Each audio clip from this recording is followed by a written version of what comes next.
Apenas un par de minutos nada más, 2 exactos, para hablar de pares, justitos, de las 11 de la mañana transcurren de este sábado 13 de octubre, sábado donde está primando, o primaba, aunque ahora se veo que se ocultó un poquito el sol, ganó alguna nube, pero donde, por cierto, ha mejorado mucho el tiempo, por lo pronto aquí en la capital. Estamos en la Rueda de Mariando. Estamos en los 11:30 de AM, estamos en www.radionacional.com.uy y todas las redes que también suman y multiplican esta emisión online, en directo, en línea, también con muchos que están amplificándola. Estamos dándole los buenos días, la bienvenida al diputado Carlos Goitini del Partido por la Victoria del Pueblo, espacio 567 de la coalición de izquierdas Frente Amplio.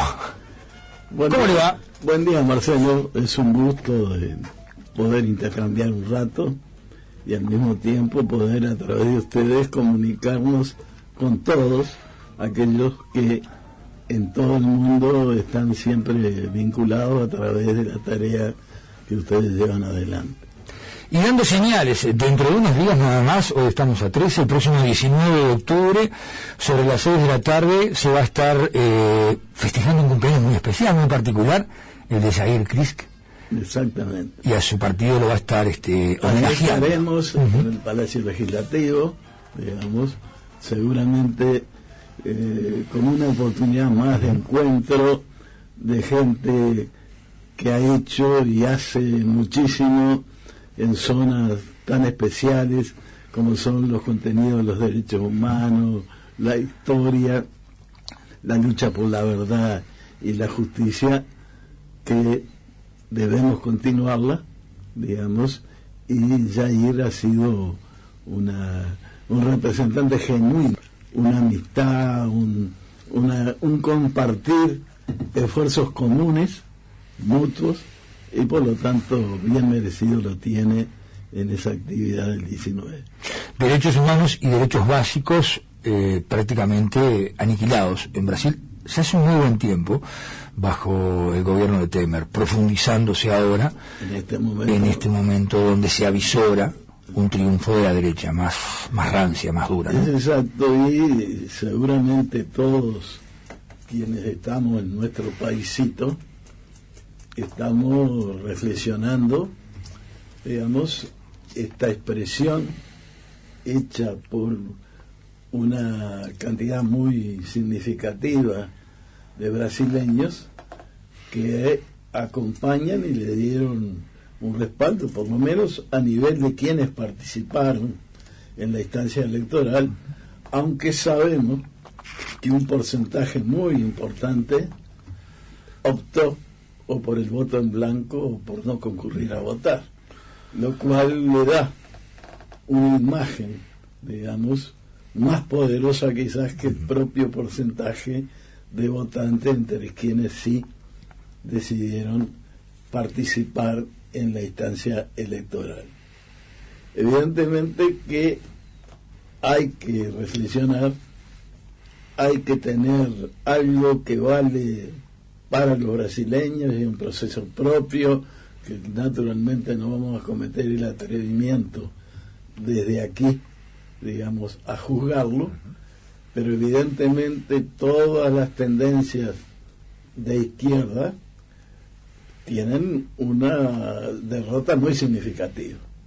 Y cuando un pueblo no entiende, no acompaña, y acompaña un pensamiento tan claramente expresado, digamos, por quien hoy lleva a esta segunda instancia de balotaje un respaldo muy alto de quienes participaron, indudablemente nos preguntamos, ¿habremos actuado bien? Digamos, ¿cómo, digamos, un problema que no es solo brasileño, que puede ser también uruguayo, pero fundamentalmente es europeo y se va desplazando en el mundo, es que un pensamiento públicamente expresado con concesiones de derecha pretende dividir a las sociedades en derecha e izquierda, y fundamentalmente opera sobre errores, digamos, actuaciones equivocadas de los gobiernos populares, que, digamos, es capitalizado por esas expresiones de derecha. Y uno se pregunta, siempre una sociedad tiene sus propios, digamos, características, pero el fenómeno de quien hoy encabeza el respaldo popular en Brasil, digamos, tiene alguna similitud con el fenómeno recientemente, poco, van 2 años, de la elección de Trump en Estados Unidos. Algunos actores políticos sin significación de repente explotan, digamos, y logran la consideración popular, fundamentalmente atacando errores de las fuerzas y hacen de algunos aspectos, sobre todo y en Brasil ha tenido una importancia capital, es el tema de la corrupción, no referido a la situación individual de Lula, sino de un proceso claramente laudado, donde la fuerza política en su seno generó acciones que motivaron y dieron a un poder judicial en Brasil, ¿por qué no también en la región, en Argentina? Y esperemos que Uruguay no sea el reflejo de esa situación. Ahí, digamos, se formalizan por la vía de la independencia del Poder Judicial, que en un funcionamiento tradicional, democrático de las sociedades, tiene independencia de actuación, pero llegan a constatar, digamos, irregularidades y acciones que desde el punto de vista político generan en la sociedad reacción contraria, rechazo, y que cuando tú no corregís en tiempo y forma e incorporás una potente autocrítica, digamos, siendo muy claro frente a aquellos actores individuales que expresaron acciones de corrupción, la gente, digamos, empieza a distanciarse, empieza a perder credibilidad, y es el espacio más favorable para situaciones como la que estamos viviendo en Brasil. Pero queríamos además vincular el tema de Brasil con el papel de las Fuerzas Armadas en Brasil, pero también en Uruguay.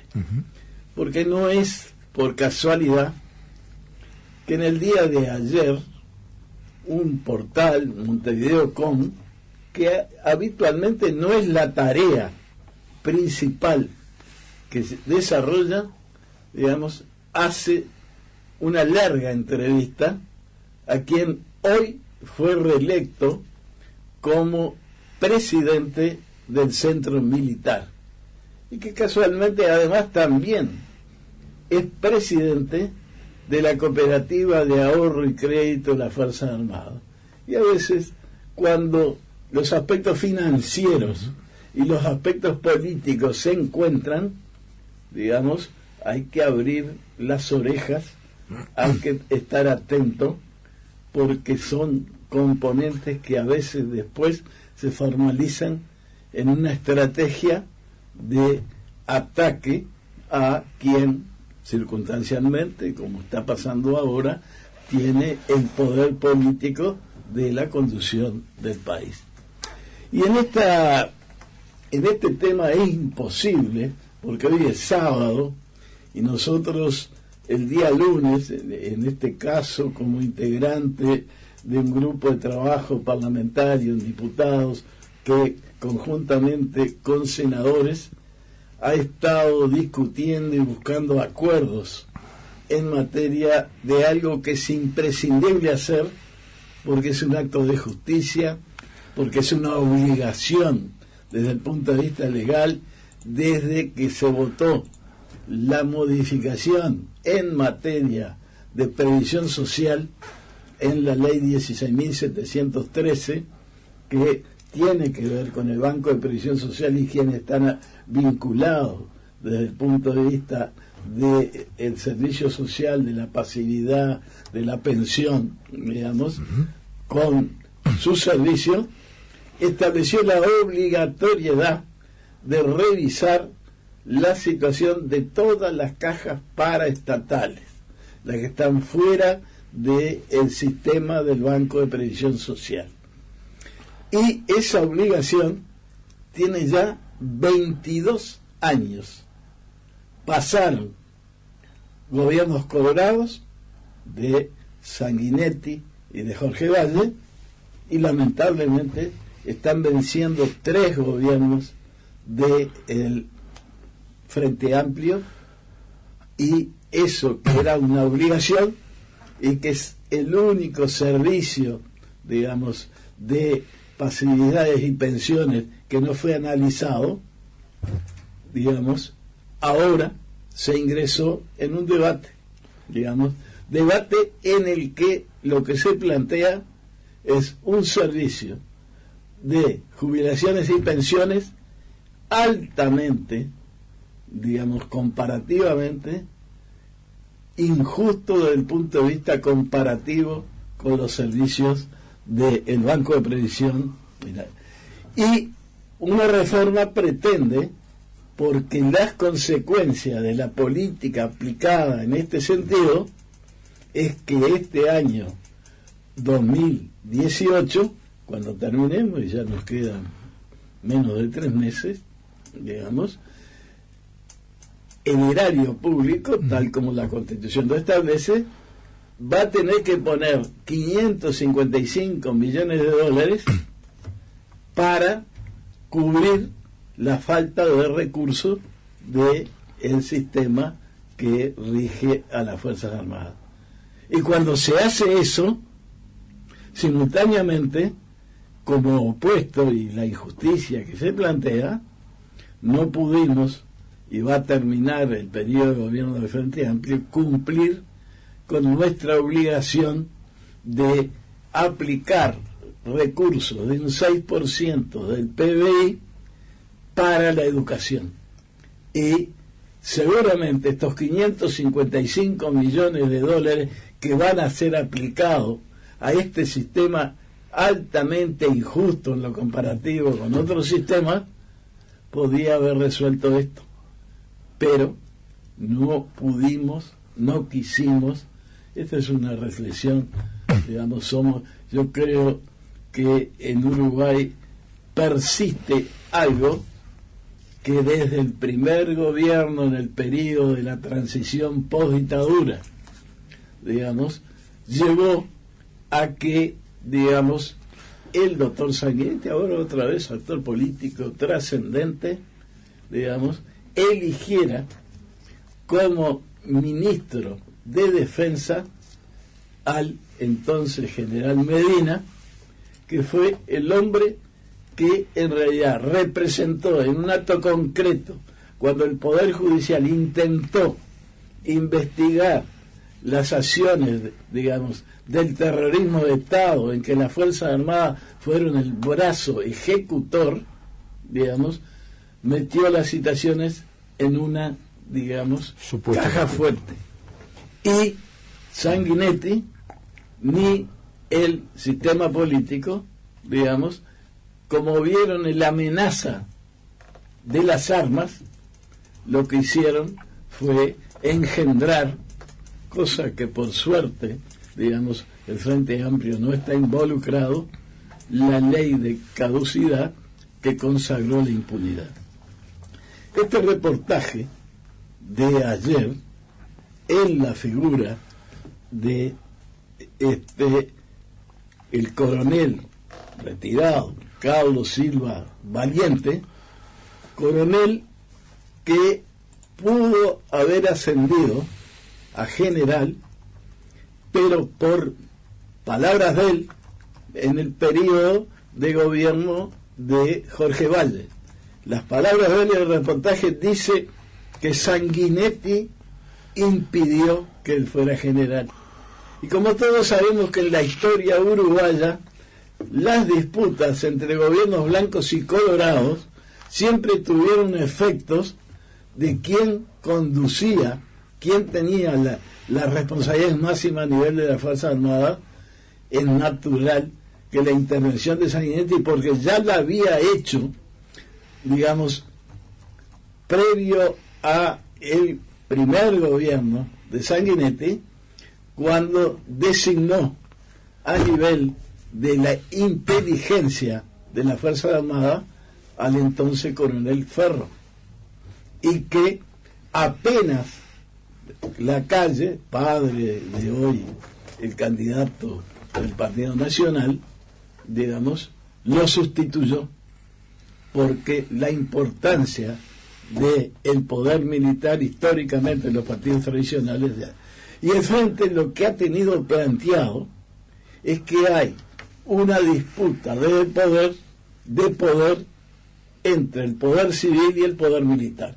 Eso es histórico, y que el sistema político se acomoda, digamos, a quien está a nivel, digamos, corporativo en materia de las Fuerzas Armadas. Este hombre, Carlos Silva Valente, que se ve integra una logia, ¿no? La logia de los tenientes artigas, que ha tenido un proceso que admira a el compañero hoy fallecido Ñato Fernández Huidobro y denigra al actual ministro de Defensa, digamos, porque considera que el Ñato Fernández Huidobro era mucho más, digamos, que entendía mejor las lógicas del funcionamiento de las Fuerzas Armadas. Pero además reconoce públicamente que en el Uruguay no hubo dictadura. Digamos, este hombre, digamos, que son más de un periodo en la presidencia del Centro Militar, que es el ámbito organizativo que los militares tienen, activos y retirados. Y los retirados también tienen un periodo de dependencia absoluta. Sí. Entonces, no se trata, cuando alguien opina desde el Centro Militar, lo hace en representación por lo menos dominante de las corrientes militares que, digamos, han logrado el predominio en esos lugares clave, digamos. Es donde ¿por qué no?, digamos, se conspira, se trabaja en contra de todos aquellos que las Fuerzas Armadas, la familia militar, porque ellos en el Centro Militar se definen como la familia militar. Ya no se trata de un tema de la estructura institucional.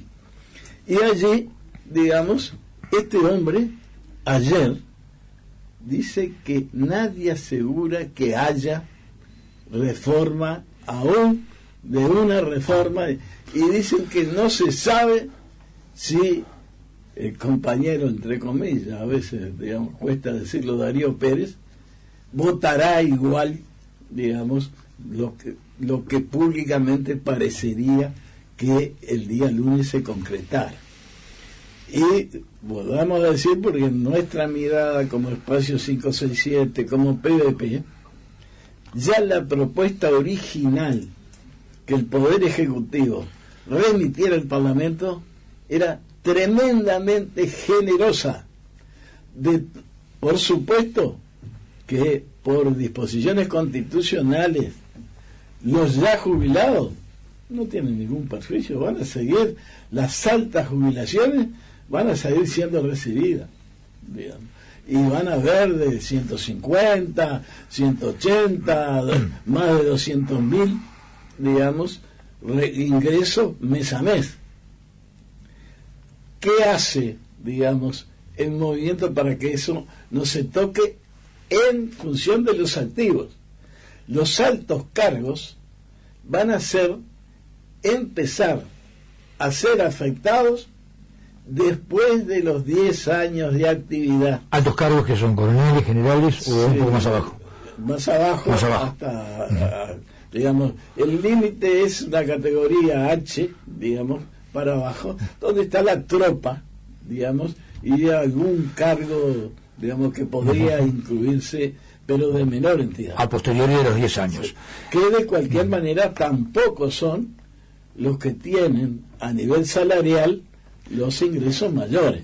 Por lo tanto, digamos, ahí en esa zona, a pesar del discurso no solo de este hombre, digamos, presidente del centro militar, sino también del hoy sancionado comandante en jefe de las Fuerzas Armadas, que pusieron por delante el tema de la tropa, poniéndose como defensores para formalizar y liderizar a ese cuerpo conjunto, haciéndose representativo de los de abajo, pero no proponen y al contrario rechazan la más pequeña reducción futura, no la de ahora, porque la de ahora no se toca, digamos, que le correspondería con alguna pequeña modificación, que son en definitiva las que la bancada de diputados está tratando convencer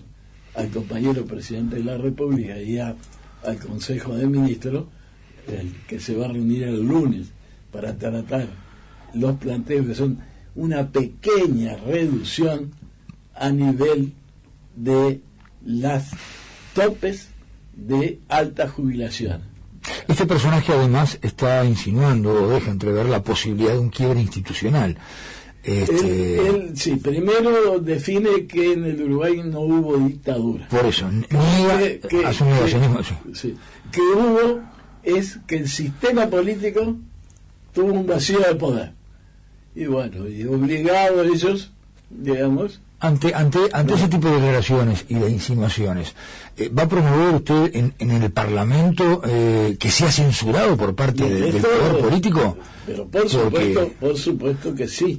Tienen que alzarse, me imagino, las voces del Parlamento, censurando. Estamos acompañando y el espacio 567 probablemente en el día de hoy o mañana va a ser público una declaración en la que se apunta acá hay varias necesidades. Una acción política en la medida que si esto representa a toda la familia militar, está cuestionado el poder institucional del presidente de la República y del ministro de Defensa. Ha sido agravios muy poderosos, muy potentes los que se han expresado.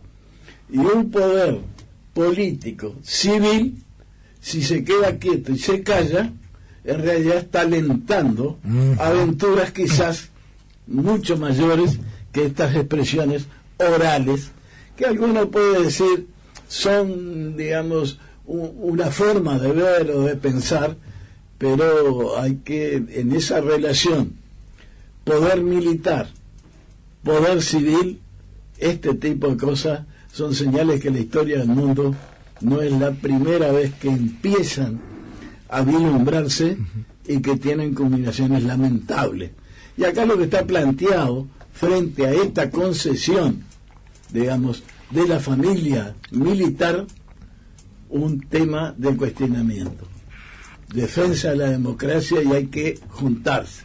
Tenemos, digamos, el movimiento social viene trabajando y seguramente hay movimientos a nivel incluso del Poder Judicial, porque la lectura de las declaraciones en su contenido tiene no solo un tema de agravios, sino que tiene un cuestionamiento al orden democrático y pone en riesgo, digamos, futuro, lo que pueda venir detrás de estos amagues, anuncios, digamos, que se sustentan en un pensamiento global. Nosotros venimos, digamos, esto como Espacio 567, como PDP, totalmente preocupados desde el punto de vista que hay un pensamiento civil profundamente con contenidos de derecha y retardatario más allá de todas las críticas, autocríticas de las insuficiencias que el gobierno de estos 3 periodos de Frente Amplio pudo no haber logrado frente a los compromisos, frente a la sociedad. Pero entendamos que aquí se está configurando, Brasil también es un modelo, una experiencia que si miramos a Argentina, en un gobierno elegido democráticamente por la sociedad, los contenidos de la orientación de los gobiernos hacen también a plantear la contradicción, existencia de un funcionamiento democrático o no. Y en eso siempre aparece, con el pensamiento de derecha, el aliado de la corporación militar, sumando y potenciando. Cuando eso se junta también, digamos, con en la sociedad, donde intereses materiales unen a algunos ávidos de mayor acumulación de riqueza, acá hay que tener un tremendo cuidado que la culebrilla no una la cabeza con la cola en el cuerpo de la sociedad democrática, y que esa es la tarea principal, mucho más allá de solo de objetivos electorales. Acá está planteado un problema profundo donde conceptos ideológicos tienen que retornar al debate público sin temor, digamos, porque jugarse a la democracia es, digamos, accionar, hacer los planteos con claridad, y en la contradicción de la disputa de poder no es la defensiva lo que puede, digamos, habilitar, digamos, la continuidad de un proceso, sino que hay que pasar de la pasividad a una ofensiva que incluye un debate público con todo lo que significan los pensamientos, las organizaciones, los intereses que están en juego. Quizás lo más positivo de este proceso, que va a culminar dentro de un año, el 27 de octubre del 2019, con una oportunidad de la sociedad que en un funcionamiento democrático expresen el voto qué país quiere. Y la gran tarea de todo el Frente Amplio, del Espacio 567, del PVP, es intervenir con valentía, defendiendo las ideas y no pensando solo en términos de cálculos electorales, porque lo que está en juego es mucho más que un resultado electoral, digamos, sino que es el contenido, el tipo de país que queremos, y ese es el debate que necesitamos y queremos contribuir a su desarrollo.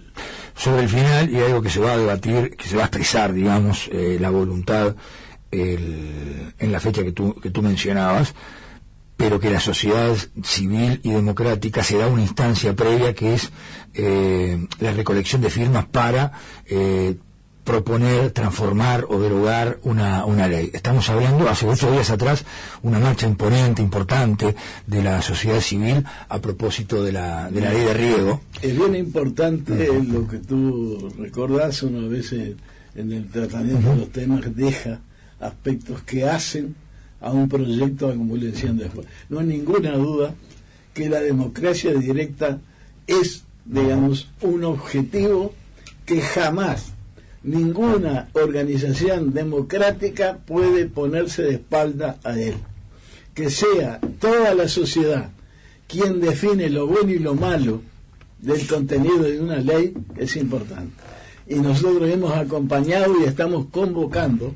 Nos quedan hoy, digamos, 13 días más de recolección de firmas. Estamos invitando a recorrer, digamos, los barrios, digamos, las ferias, todos los lados de concurrencia, para darle la oportunidad a la gente que sea ella quien decida. Pero quiero decir que de cualquier manera esto se mide el 26 en la cantidad de firmas que presentemos a los efectos de habilitar la consulta popular del referéndum. Que en ese sentido todo lo que hagamos, digamos, fortalece la concepción democrática de la vida del país. Democracia directa es en definitiva la gente decidiendo, y ponerse de espalda a darle la oportunidad a la gente que decida si la ley de riego en su contenido que en varios artículos no acompañamos en el Parlamento, porque nos parecieron un tremendo error en el contenido, entonces sumémoslo 1 más 1 atrás de firmas estos 13 días para que la gente finalmente decida. Y después de llegar a la cifra reglamentaria, debatamos. Entonces es el tiempo del debate, es el tiempo que la gente con buena información, digamos, pueda decidir. Esa es la obligación que tenemos. Estamos, digamos, sumando nuestro esfuerzo a esa tarea y creemos que es, digamos, un proceso que construye futuro. Por el futuro, digamos, terminemos el trabajo de recolección de firmas y después decidamos. Hay un montón de instancias, hay ferias, hay puertas de supermercados. Ahora, el próximo sábado, hay una instancia importante, que es el clásico del fútbol uruguayo. En las inmediaciones seguramente va a haber misas como para convocar e incitar a la gente a que, bueno, estampe su firma, con el dedo, con la huella, todo así, para que quede todo. No hace ningún lugar a duda a que esa firma, esa voluntad fue expresada de manera correcta, digamos. Mi estimado Carlos Coitiño, le mando... No sé por dónde va a andar, ¿para dónde va ahora? ¿Va a un almuercito, una cosita? Si no, tengo que prepararla. No, vamos a estar en la vuelta y tratando de colaborar en este trabajo de todos. Cuando hiciste referencia hoy, a propósito del trabajo parlamentario, ¿el lunes trabajan a pesar de ser feriado? Digamos, no sé cómo trabaja el Parlamento Nacional, que tiene los días acotados a veces de trabajo. Yo soy muy crítico. Yo sé que usted va sábado y domingo igual. Del esfuerzo. Nadie obliga a no ir. Claro. Sin embargo, se están esperando feriados, sábado, domingo, para no ir. A veces el Parlamento estaba muy vacío, ¿no? Pero siempre hay ciudadanos con problemas, y nosotros que en el despacho 213 con Luis de Puch trabajamos de puertas abiertas, siempre estamos, digamos, atentos, dispuestos, atendiendo preocupaciones, resolviendo. El mundo de las relaciones laborales, que nosotros le dedicamos un esfuerzo muy grande, está cada vez más complicado.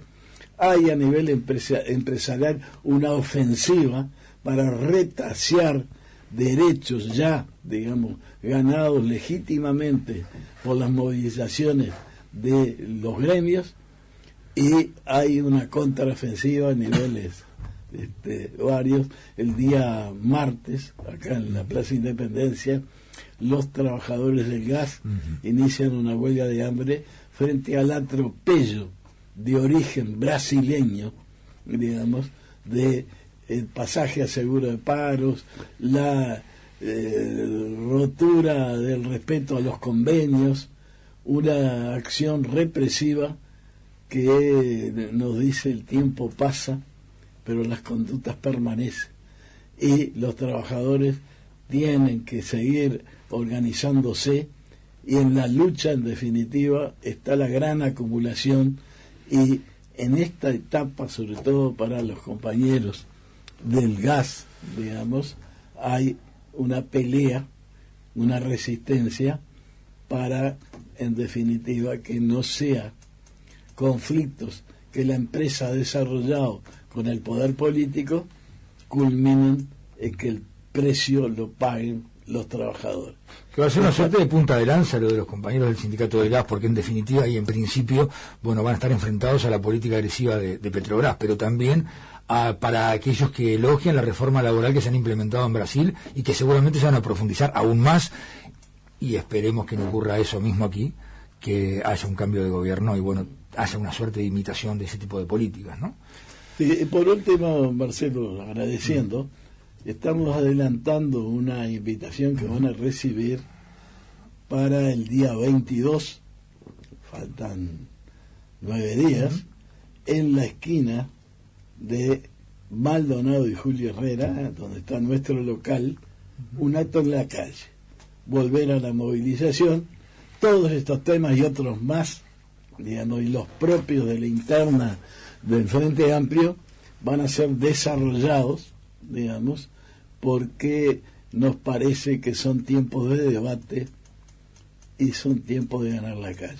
Vamos a estar amplificando y contando a propósito de ese encuentro, pero me hago hincapié también en lo que planteabas de un parlamento de puertas abiertas, cuando mencionaste el número de despacho, el 203, la posibilidad 213, 13 el número. Hace 10 años que vamos a completar la posibilidad de que esa caja de resonancia del Parlamento esté de puertas abiertas. Estoy pensando en, no sé, cuando Erro recibía a todo el mundo. Eso nos parece bárbaro, que se convoque precisamente a... Es simplemente pasar ahí, se deja la cédula, va para arriba, cuenta y plantea... La puerta está abierta, además. Exacto. No tienen que pasar por las dificultades que algún, exacto, digamos, asesor o apoyo del parlamentario, digamos, la puerta está abierta. Eso está bueno. No va a tener un buen mate porque Carlos Coutinho dice... Solo toma mate, me han comentado. No quiero meter problemas donde no debo. Eso es una campaña canallesca. No sé. Tengo fuentes que me han dado ese datito. Mi estimado Coutinho, que pase muy bien, buen fin de semana. El saludo a los oyentes, digamos, como siempre. Arriba, charló con nosotros el diputado Carlos Coutinho del Partido por la Victoria del Pueblo, espacio 567 de la coalición de izquierdas Frente Amplio.